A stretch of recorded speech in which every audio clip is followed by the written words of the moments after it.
Good evening. This is 2-8 tonight. This evening, we devote the entire hour to the construction project at the White House. Just kidding, but we might because, I'm paid for a living. That's what I get paid to do, is to try to understand, make sense of the backs and forths and twos and fros of what happens on our national town square. And I'm a student of what some call Trump derangement syndrome. I'm a student of the concern many in the media and Democratic politics have about the violation of norms. I've seen the slightest thing Donald Trump does be blown up into like a federal offense, whatever that expression means. And then I see Neera Tanden today on Twitter. Uh, Neera Tanden X. Neera Tanden worked in Clinton, Obama, Biden, top political person, ran the Center for American Progress. She's at the pinnacle of American democratic politics and government and policy. And Neera tweeted this today about the construction at the White House. I genuinely think the images of them destroying the East Wing of the White House could be a game changer in the elections. I just, I mean no disrespect to Neera. I do not understand this point of view. I heard a New York Times reporter on CNN or MSNBC yesterday, nearly in tears, about the construction at the White House. We're going to talk about this because I think it's a window, it's a prism, it's a device for understanding what the hell is going on in America today that people feel this way. I got to read you my tweet because my tweet, as so often happens, my tweet sums this up so brilliantly. Here's what I tweeted an hour ago. This is one of the most bewildering moments in the decade-long reaction of the resistance. They seem to look at the construction photos as if they show the wreckage of Trump purposely bombing an orphanage. That's how people are reacting to this. Now, again, there may be serious questions to be raised about what he said previously about the construction, the norms of what a president is allowed to do with or without the requisite approvals. From a historical point of view, people may say you shouldn't be knocking down the East Wing to build something new. I mean, I would not minimize any of these issues at all for anybody to raise. But the emotion for Neera Tanden, a very smart person, to say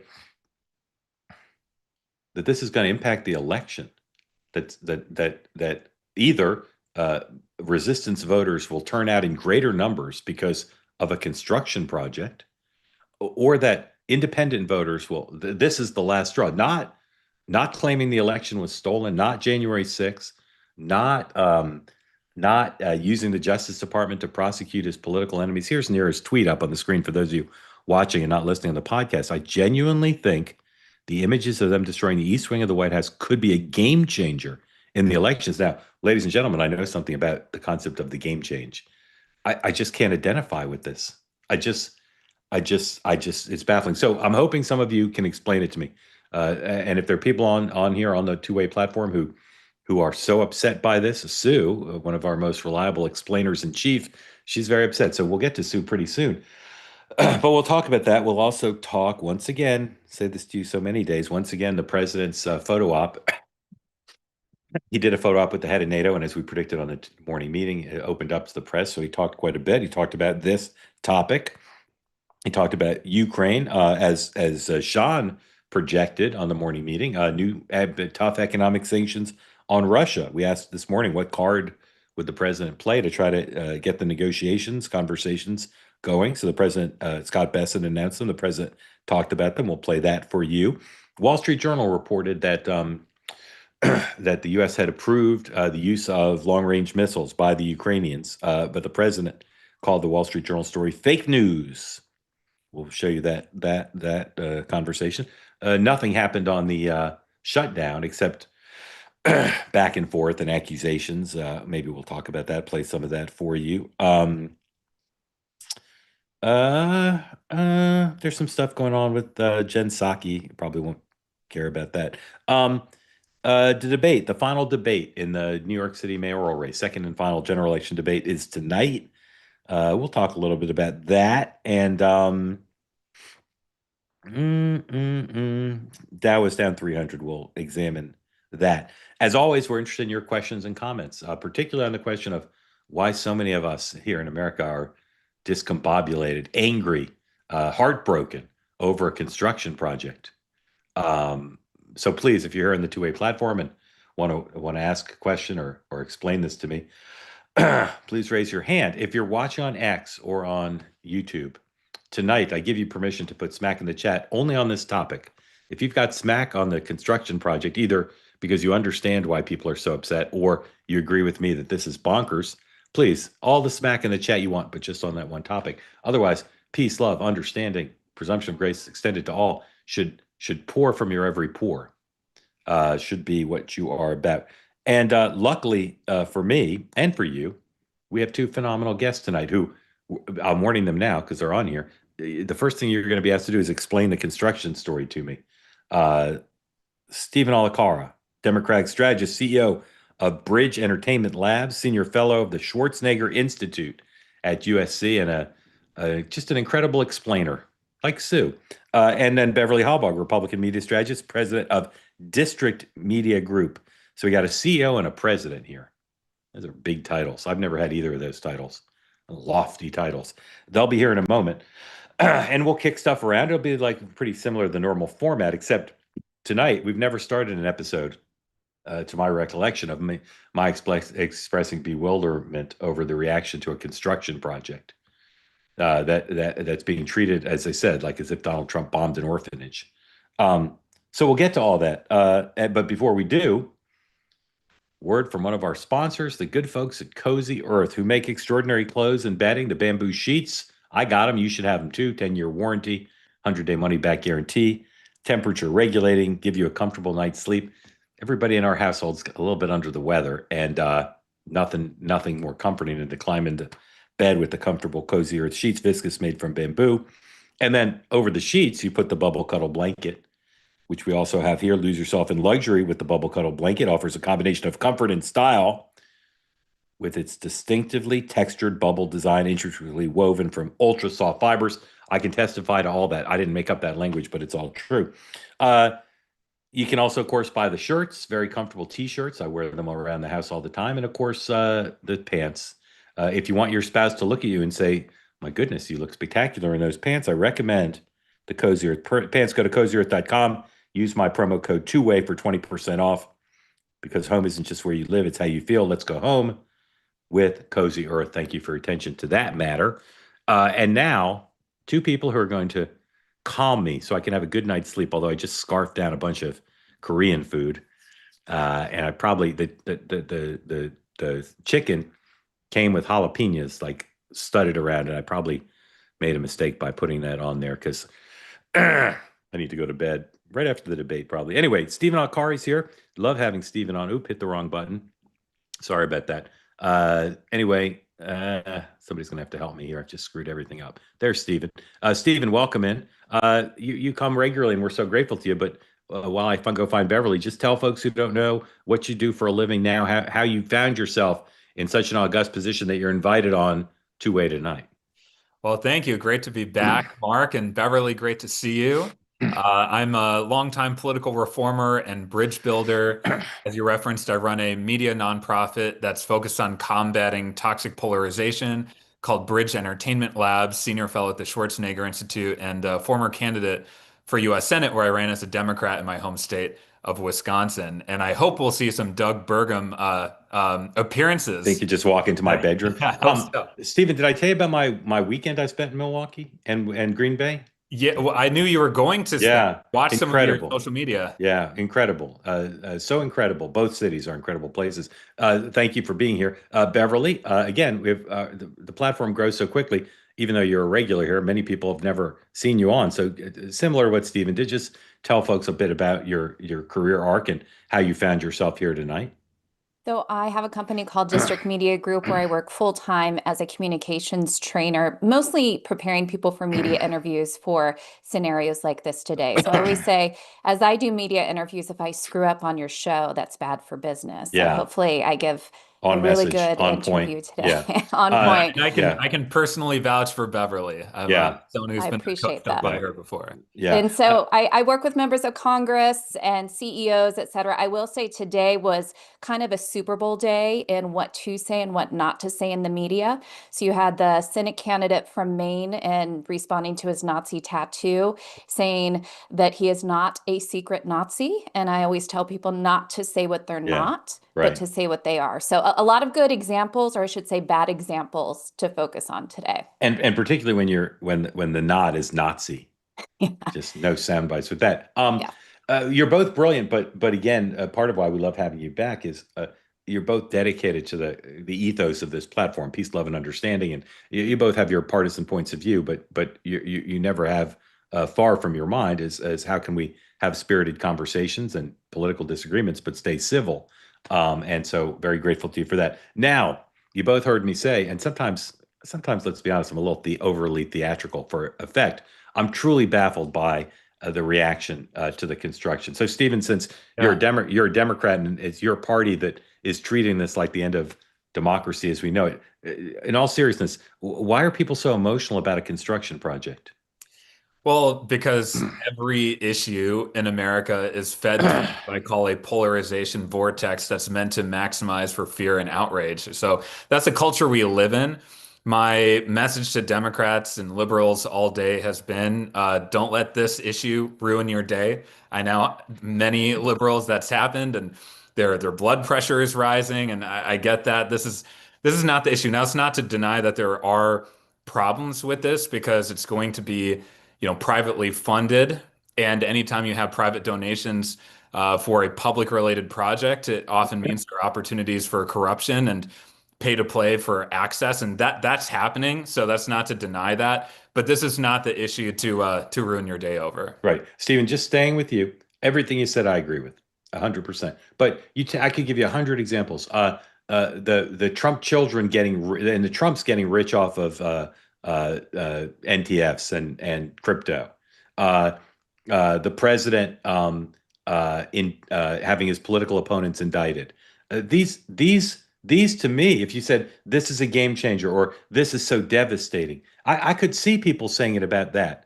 Yeah. And there's no doubt that you could take anything Trump does that the left doesn't like and say it goes through the process. But I'm a pretty sophisticated observer of the language and the emotion. People on the left are more emotional about this than they are about Don Jr. and Eric getting rich off of access. I believe that because the language they're using. So what is it here? I'm just stipulate that I'm correct that the level of emotion about this is sky high compared to things that to me on the face of it seem 1,000 times more outrageous. So try again. What is it about this that caused Neera Tanden to say it's a game changer? They're doing a construction project. Yeah. So two things. One is I wouldn't use Neera Tanden as the barometer for Okay, but nationwide. it's not just Neera. It's not Yeah, just yeah, understood, understood. I think that the other thing to potentially point to here is the demolishing of the East Room. I think there's this a sense of the White House is what it is, and it's like a metaphor for Trump destroying our country, that he's physically destroying part of the White House. I think that's some of the psychology at play here. Okay, I say with peace, love, and understanding. I understand conceptually, but Beverly, a metaphor. Why they get so upset about a metaphor? Get upset about the indictment of his political opponents. Get upset about making billions, hundreds of millions off their access. Why is a metaphor of a construction project so upsetting? Just to reiterate on that, there are many things that President Trump has done in his term, his 2 terms, that have broken presidential norms. The Yeah. things that is surprising about this is it doesn't historically go to Taft and Ford, and you can go to Nixon and Obama. They all made changes to the White House. So even I heard Joe Scarborough, MSNBC, hosts of The View, who were outraged about this. And I do think that those who do TV for a living and comment on news should delve into the history of it, because for people who don't have time or don't think about politics all day long like we do, I realize we're not normal that we do. They need to know that historical context. Also, the East Wing, you're talking about offices. Most of these offices are used by the First Lady. This is not touching the significant rooms of the White House. So Yeah. even a little due diligence, and by the way, the fact that Donald Trump has been talking about building this ballroom for a long time, this isn't a surprise at all. But the reason why I think it's getting this reaction, it does go to what Steven is saying. There is something about this where with one picture, you're able to tell a story, even if it's not true. It's Yeah. the optics of that photo. And they Yeah. say, as you were saying, Mark, it's a metaphor for him destroying democracy, destroying the people's house. And I don't think it sells. The majority of Americans are going to look at this and just roll their eyes once again. And to your point, Mark, there are plenty of presidential norms that he breaks. This is not one of them. Yeah. Stephen, I think you just misspoke because I know you know, but just to clarify, it's not the East Room, it's the East Wing. East Wing. The East Room, where people have seen many presidential events, that's not being destroyed. That's in the main residence building. Is that what that building's called? It's where the residence is, but I don't know what that building's called. It's called the Residence. The residence. Okay. This is to the east of that. This is the thing that's being taken down. The destroyed makes me crazy. It's being taken down is between the residence where the East Room is, the map room. What else is in that thing? That big hallway, whatever that's called. The Blue Room. The Blue Room, right?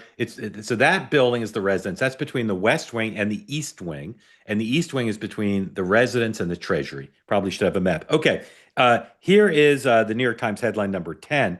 The New York Times is leading the way in saying that this is a metaphor and just what Mamdani would call a shanda. That's a joke. Number 10, please. New York Times headline. Got number 10? Maybe not. Here we go. Number 10. Trump is demolishing the entire East Wing to make room for his ballroom.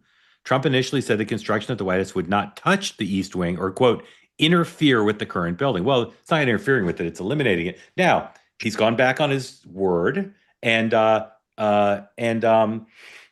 he's taken down an entire part of the White House. But again, as Beverly said, this is not usual and also not unusual. And also, again, these are not. There's nothing in the East Wing any of you have ever associated with the history of the building. I'm quite certain of that. Okay, now here's video. This is going to be number 12.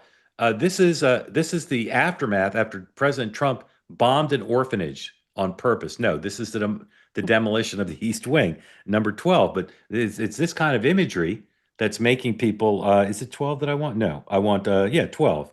It's making people bonkers, and it's bonkers that they're bonkers. We got 12. Here we go. Okay. Oh my goodness, look at that. This is democracy being destroyed by cranes. This is a metaphor, and I don't understand it. Yeah, they're taking down the East Wing, and he said they wouldn't, and now they are. And no real person could possibly care about this. And now I will say part of what's driving this story is this is compelling. This is giant construction equipment on the grounds of the White House, and they're taking down a building that's part of the White House complex. I get why it's that helps drive it, but the breathlessness. Now, here's the President of the United States who, spoiler alert, agrees with me about how nuts the reaction is. Here he is talking in the Oval Office today about, no surprise, the finest ballroom ever built by man or beast. Number 13, please. Certain areas are being left. We determined that after really a tremendous amount of study with some of the best architects in the world, we determined that really knocking it down, trying to use a little section. You know, the East Wing was not much. There was not much left from the original. It was over the course of 100 years, it was changed. The columns were removed, and it was a much different building. Then a story was added on in 1948, 1949. There was a story added on, which was not particularly nice. And the building was very, very much changed from what it was originally. It was never thought of as being much. It was a very small building. And rather than allowing that to hurt a very expensive, beautiful building that, frankly, they've been after for years. You have that. I brought these along so people could see, but it's, there's a relative, nobody's actually seen anything quite like it. I think it'll be one of the great ballrooms anywhere in the world. It's about $300 million. It's set to do many, many things, including meetings of foreign leaders, including the honoring of foreign leaders. You can see this. This is a plan. If it's got tables so that you honor a foreign leader, we have a proper space. Right now, we have a space that with tables holds about 79 people. And this is a proper kind of a thing. Now, what the White House was doing, as you know, is they were putting tents out on the lawn. This is an interior shot of the ballroom. I think there'll be nothing like it. And it's being paid for 100% by me and some friends of mine, donors to it. The government's paying absolutely nothing. Okay. We're also Good enough. working with now, Stephen pointed out private funding is open to pay-to-play accusations, but of course, if it were tax dollars, there'd be different objections to it. But I'll say, almost certain that there'll be one of Jared and Ivanka's kids will have a bar bat mitzvah in that space. I'm almost certain of that. Yeah. Good space for a bar bat mitzvah. But separate from that, the president's point is, and you guys will remember, he proposed this to David Axelrod when Barack Obama was president. He said there should be a proper ballroom at the White House. At that point, he wasn't president, and even he didn't think he'd be president. He said, "I'll fund it. America needs a proper ballroom at the White House," and so he's long thought that this was something the United States should have, and now hopefully it'll be built and be great. But thank you both for trying to clear it up. I confess, no fault of yours, just my thick head. I still do not understand the reaction to this thing. Mark, I think I just remembered, if memory serves, I think the White House movie theater is in that East Wing portion. So maybe that's what people are upset about. No, the movie theater's in. Is it? Oh, you know what? You might be right. You might be right. You might be right. Yeah. Okay, good point. And that's something people associate with the White House. But having been in the screening room, it's not some historic space. By the way, I have a new slogan. Yeah. Democracy dies in demolition. There you go. That's Oh what my we can go goodness. with now. Oh my goodness. Michael, make that the headline of the newsletter tonight. All right. Thank you both for that. And again, I welcome 100 questions about this when we get to your questions, because anybody who can explain this to me, I'm grateful. Okay, I'm going to run through some stuff, and then there's a thing right up Beverly's alley that I want to play. Sanctions again announced. We're not going to play the audio against Russia. Related primarily, I believe, to energy. Wall Street Journal says Trump relaxes restrictions on Ukraine missiles. President says on Truth Social, fake news. On the shutdown, nothing happened. There was another vote, no change. So during these shutdowns, it happens during a presidential or other campaign too. Both sides have war rooms, and they monitor what the other side said. And they look for something the other side said that they can take advantage of, even if it's said extemporaneously and it doesn't mean anything. So for instance, when Senator Schumer said the other day, what did he say? He said something like, we can take advantage. I forget. He said something and the Republicans jumped on. And this is like what the party committees do. It's sort of the most childish thing of taking a gaffe or something out of context or even in context and blowing it up. So here's what the Republicans are making a big deal of. Congresswoman Clark of Massachusetts. Oh, Schumer said, thank you. Thank you for the text, my friend. What Schumer said was things are getting better every day for us, meaning he thought the polling and the flow of the debate was strengthening the Democrats' hand in trying to break the impasse in their favor over the shutdown. Catherine Clark, she's the House Democratic whip. She's from Massachusetts, very bright lady. Most of you couldn't pick her out of a lineup. For whatever reason, they don't put her front and center all that often. But she did an interview with Fox News today, and she said something that Republicans now are treating like the ultimate error that's going to cause the shutdown to end in their favor. Here is Representative Clark, number 6, please.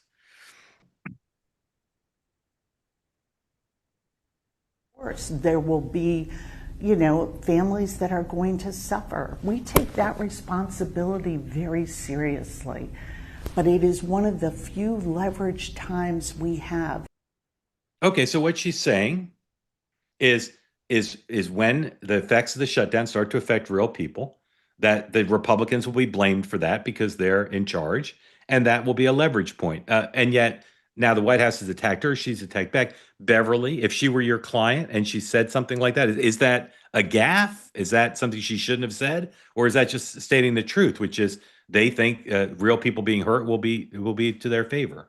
It's a big gaffe, and here's the reason why is you Yeah. never want to show that somebody else's suffering is a good thing. So for her to say that people are suffering, families are suffering, but that's one of the leverage points that we have, it then makes it seem that what families are going through isn't that big of a deal and that their pain is worth getting what Democrats want in this shutdown. So I think it's very smart for Republicans to use this. And after seeing this interview, because I had initially the same thoughts that you had, Mark, why aren't they putting her out there more? I don't think Hakeem Jeffries is Yeah. always the most stellar Yeah. Yeah. communicator, but after seeing this interview, I thought maybe this is why. Maybe she hasn't been trained enough. I understand what she was saying, but again, you cannot conflate what you need to do as being beneficial, even if other people suffer. And that Okay. was the big mistake. All right, Stephen, hold just one second. So what she said was families will suffer, but it's one of our few leverages. Beverly, if she wanted to make that point, what would have been a better way to make it? She could say, we know families are suffering, which is why we are fighting so hard to make sure that they get the support that they need. Republicans aren't offering that, and we are fighting Republicans to help families out there. Oh, she should have you on the payroll. Stephen, if you worked for Representative Clark and you saw the news coverage and she was watching with you and she turned to you and she said, Stephen, how bad is this? What would you tell your boss?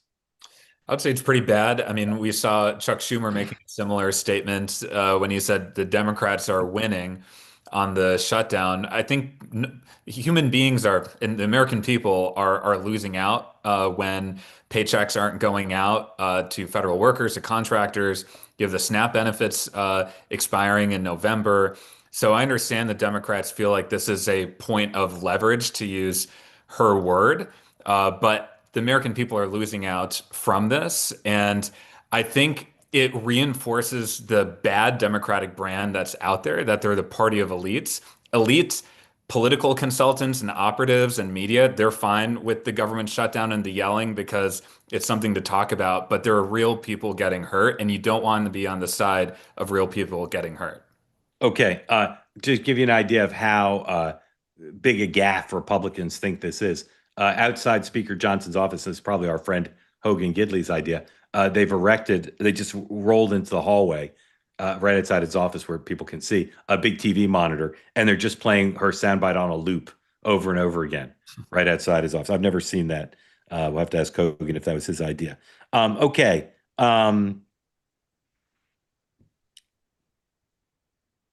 Let's polymarket the question of that when the shutdown's going to end, and I want to hear from both of you what you think. From our partners at Polymarket, you can wager on all sorts of things, what the odds are for different outcomes in sports and every business and everything, but politics they do. And so the question is, when will the government shutdown end?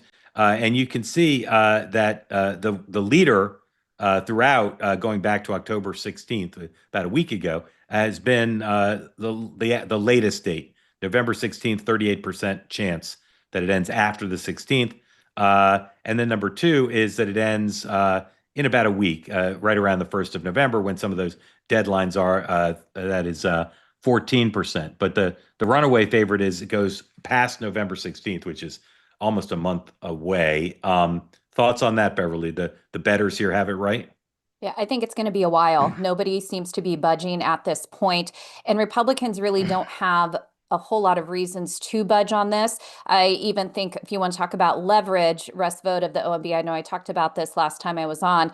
He's already stated that he thinks he might furlough or lay off over 10,000 workers during this time, non-essential workers. So there is an element Republicans see this as an opportunity. I also think it's been smart for Republicans to vote on paying workers who are working to help out different sectors, such as the military, make sure they get paid. And this is going to be interesting because tomorrow the Senate is taking a test vote to pay essential workers. Will Democrats in the Senate say, no, we're not going to pay essential workers? So I don't think Republicans are going to budge. And so far, I don't think the polling shows that Democrats are too far in the hole on this, that they feel like they have to make a move. So the polling is kind of in the middle of who's winning. So I think both are going to hold firm. Stephen, do you agree with that analysis?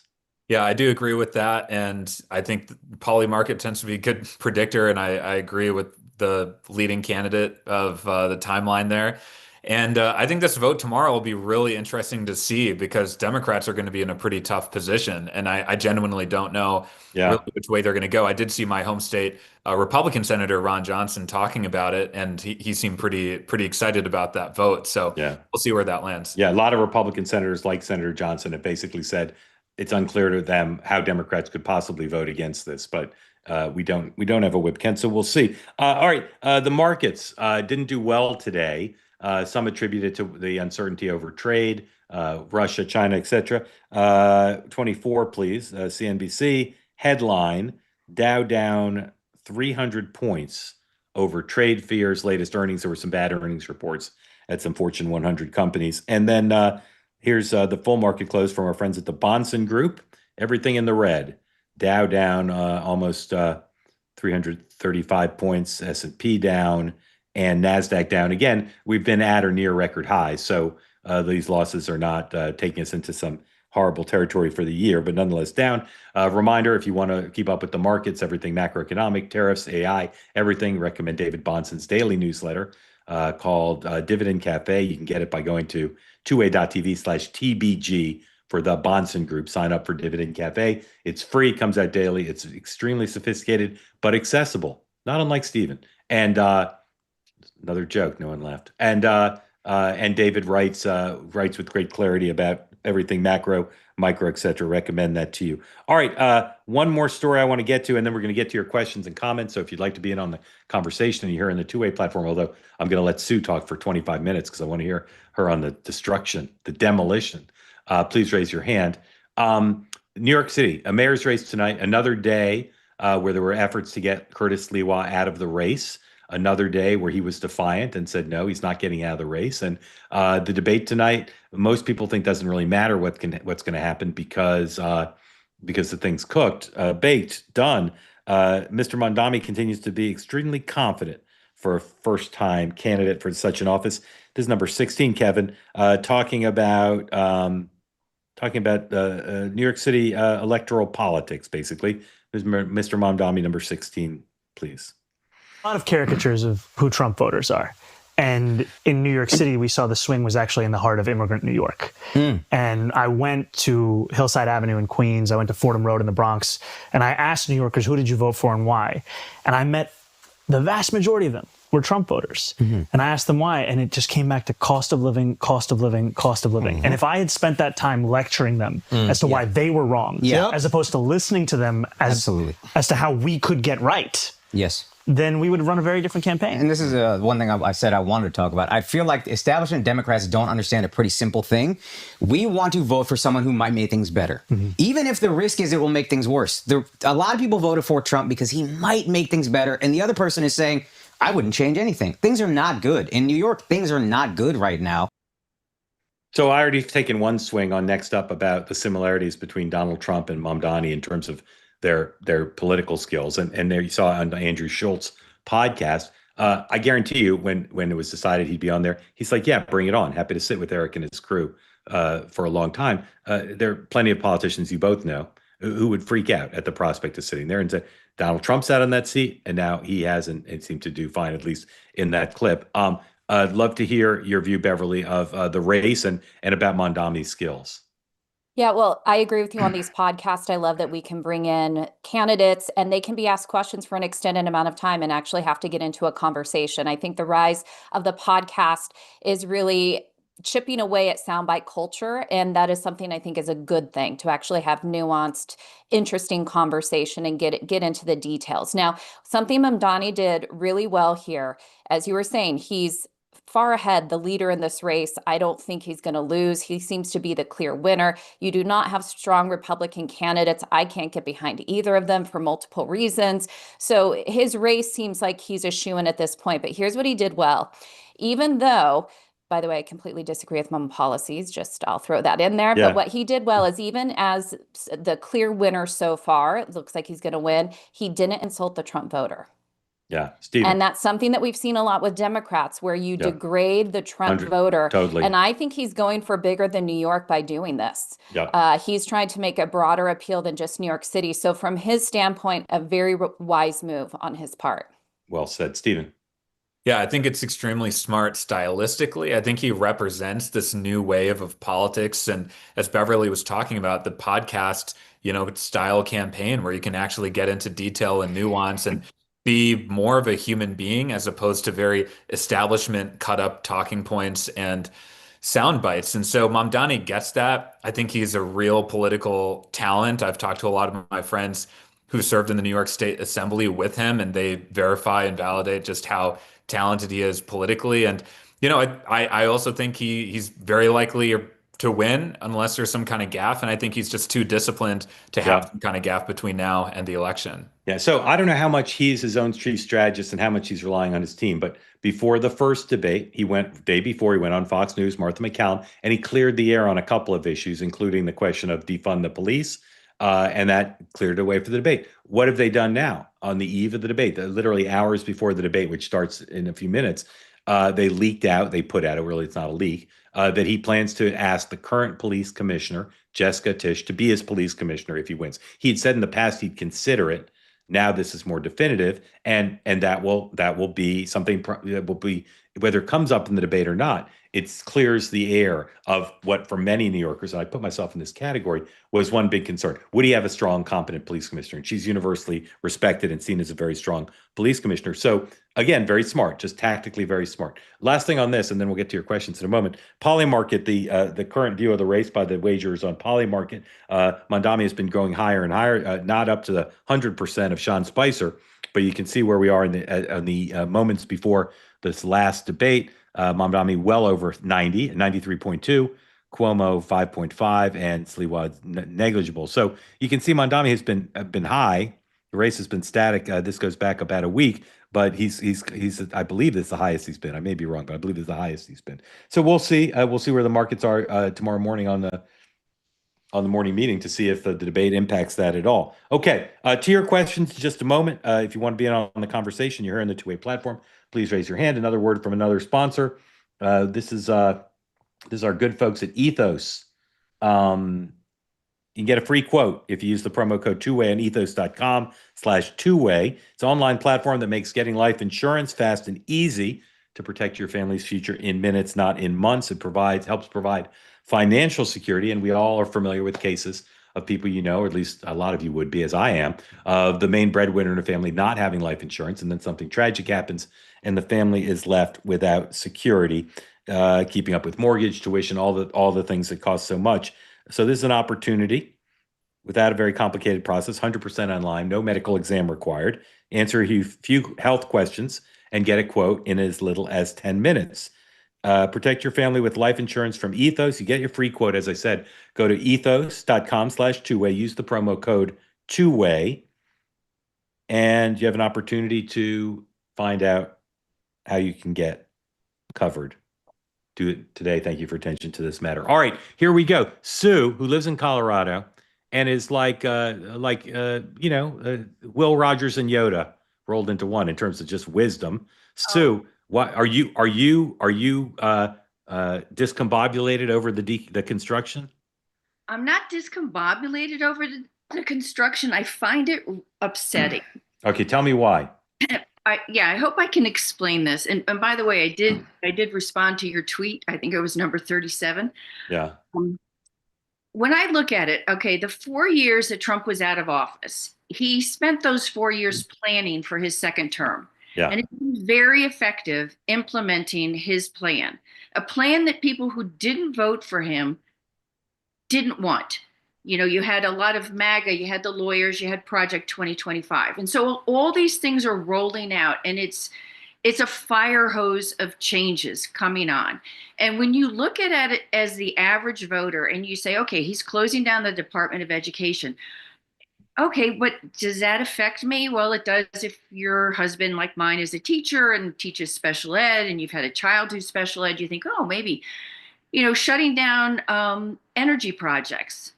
That's not something that I see every day in my life. His NFTs, the Bitcoin stuff, again, it's not something that I see. But there's so many changes. And now you see this big change, something that he said wasn't going to happen. And now he is taking something that a lot of people see as a symbol of our country, and he's tearing it down. So in a way, I think it is a metaphor for people to say it's too much change. There's too much going on. And this is something you can see. It's tangible. Where so many of the other things that are changing are not. They're not something that you can feel. Tariffs, yeah, you can feel. You go in my local grocery store, coffee went up to $23.99 for the medium size of Folgers because it's a family-owned grocery store. That you can sense. But a lot of the other stuff isn't. And so I think people are looking at this and saying, okay, he's going to put up an arch. He's put up his flagpoles. He's got all this gaudy gold all over the Oval Office. To a lot of people, it's just too much. Exactly like a lot of people felt in his first term, that every time you turned around, and Mark, you've said it, he drives the news every day. There's like 5 things that you can get, if you wanted to, get hair on fire about. And you can't let yourself get distracted about everything. But again, so many of the other things that are happening, you don't see. Okay, so thank you for that. I don't read the chat, but I glance at it. People are saying you're brilliant. This explains it perfectly. Have I ever evinced anything but utter respect for you and your views ever? Ever? Uh-oh. Well, No. You promised me when Trump was elected, you said, oh, he's going to hire the best people. You will be surprised. And I was going to ask you. Well, I don't think I said that. I don't think I said that. I don't think I said that exactly. You told me, don't be so worried. Don't be so worried. Well, he did hire some very good people. He hired some horrendous people, but some people are very good. Sue, your explanation did nothing to help me. Maybe it helped millions of others, but nothing helped me. Now I'm going to read you. Hold on, stay here. I'm going to read you an explanation that just was texted to me by literally one of the smartest people I know. Okay, see if this helps. See if this helps. Okay, I find the destruction of the East Wing really disturbing visually. It is unsettling since it's part of the iconic overview of the compound, and Trump did not explain it sufficiently in advance. And Trump has horrible, tacky taste in buildings and decor, so there is some cause for reasonable concern. One could have sold the idea of a great meeting space for foreign dignitaries in the modern age with America as the center of the universe, peacemaking, Greatest Generation Part 2, but they did not do that. Does that help anybody? Doesn't help me. But that's true, because you look at, okay, you've got the Rose Garden. Who's the Rose Garden? I mean, that's Jackie Onassis. Okay, I'm more concerned about turning everything into Mar-a-Lago, which again, understood. I'm personally more upset about paving of the Rose Garden than I am about this, but I'm more upset about making money off of being president. I'm more upset about prosecuting using the Justice Department to prosecute his enemies. I do not understand why people are so upset about this. I do not. Those are metaphor. Those are things people that are upset about. But other than watching Bolton walk into, or Comey walk into a courthouse, again, is that something that's iconic America? I mean, I don't know how to explain it. Sue, go ahead, Beverly. Can please. I ask you a question? I'm just curious if there had been plans that were brought to the table ahead of time, full explanation of what this would look like, what is being destroyed, what's being built, and if there was an assurance based on those blueprints that this would meet the style, the decor of the White House, and it would still be a representation of what we expect the White House to be. As part of this, the lack of knowledge, because I have seen a lot of photos, AI photos going around where you see a Trump Tower that goes high into the sky for this ballroom, joking about it. Is part of it the lack of knowing what this is going to look like at the end? I don't know if it's not knowing what it's going to look like, because you see those AI generated photos where this ballroom is massive. It's bigger than the existing White House, regardless of what he's torn down already. But the fact that it didn't go through an approval process, the fact that he didn't, he said, I'm not going to destroy anything. And now that he has, again, he is doing things full steam ahead without regard to what the normal process is with a lot of things. And for him, I don't care. I'm just going to go ahead and do it. Some things have been great. Some, kudos to him.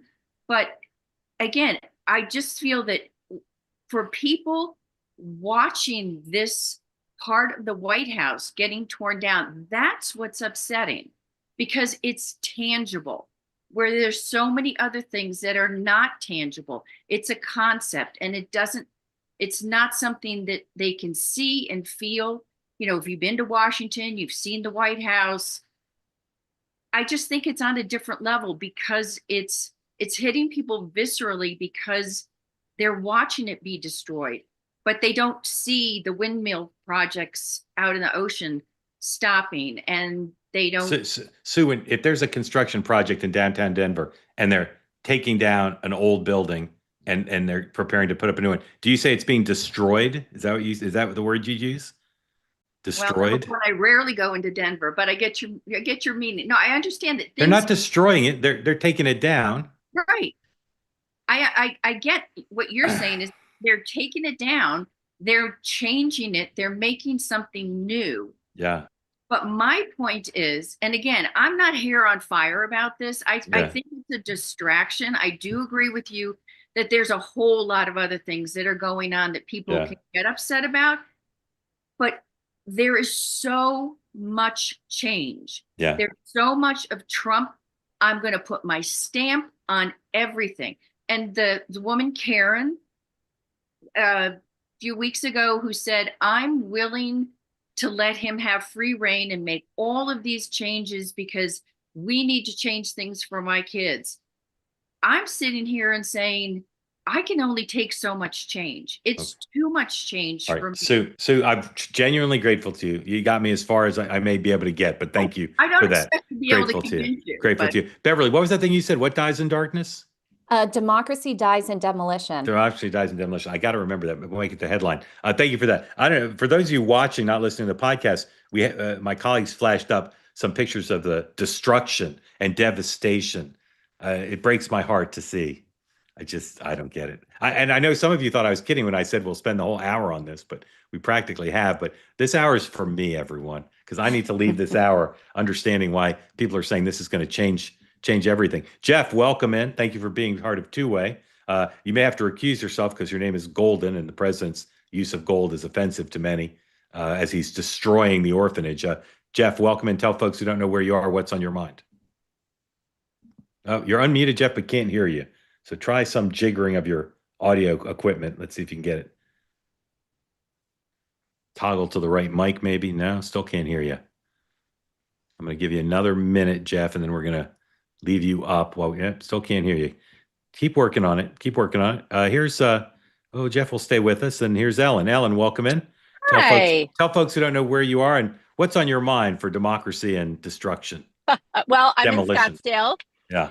And I'm just going to kind of piggyback off of what Sue was saying. Everything she said was completely correct. But I'm going to phrase it a little bit differently.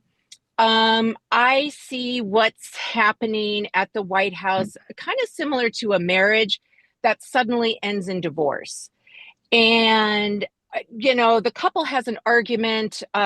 Maybe somebody didn't take out the garbage and they have an argument over it. And then that's it. We're getting divorced. It's not about who didn't take out the garbage. It's about all of the things leading up to the person not taking out the garbage. And so what Sue was saying is it's the NFTs. It's, the everything with justice. It's this, all of the things. This is the final straw. And Sue is right that this is something that's tangible. We can see it, but we're done. Now, and I'm saying that's not me. Like, I actually feel indifferent about it, and probably they need a ballroom there. But that's maybe why people are so upset. So democracy dies in the symbolism of demolition. That's or in a divorce. Yeah, Ellen, brilliantly said. Thank you for that. Grateful to you. Jeff? Can you hear me, Mark? We can hear you, Jeff. Thank you for being here. Cool. We're gonna reply to the Ellen's metaphor in a minute, but let's let Jeff in too, and then Steven and Beverly will respond. Yeah, thank you. So I'm in Golden, Colorado. A lot of Colorado people on the call. And I guess I'd like to pivot to what I think is another freak out. Right. maybe on the MAGA side, and that is the Mamdani campaign. Yeah. I watched your appearance on Megyn Kelly this afternoon, and it was kind of nuts. Like the freak out about the Islamophobia on that show was just bizarre. And it's been clear for months he was going to win, and it's just like it seems to be ratcheting up. I don't think the debate tonight will mean anything, but I would just like to get your perspective on what do you think is driving that? Is it really, Mark, your perspective on what I'd see as the right wing freak out on Mamdani? Yeah, that's a great question. All right, let's let Steven and Beverly first respond to both Jeff and to the marriage divorce metaphor. I can't say a whole lot to the marriage divorce metaphor on this, but if anybody has gone to the White House, the common response is of course it's beautiful, but it's small and doesn't seem to be as grand as you would expect the White House to be. The original ballroom, or where they meet for state dinners, only holds 200 people. So the ballroom is definitely needed. The White House needs renovations. Of course, Trump wants it to be grand because that's who Trump is, but I would offer that we need the White House to be grand. So I'm full support of this, and anybody who's been to the White House realizes there are many improvements that need to be made to the White House while still keeping the character of the White House itself. Now, when it comes to Mamdani, his policies are very concerning to the right, including myself, for a variety of reasons. Obviously, the economics number one with me. He's going to destroy the city of New York. You're going to have businesses move out. So from that standpoint, the economics he put forward, which are socialist in nature, it's going to destroy the city. Now, I don't live in New York. I like New York. It's not that I want New York to suffer, but I also think that the best way to see why liberal policies don't work is to actually see them in action. And we're going to see them in action. And hopefully he won't be, if he does get elected to mayor, it'll only be for one term.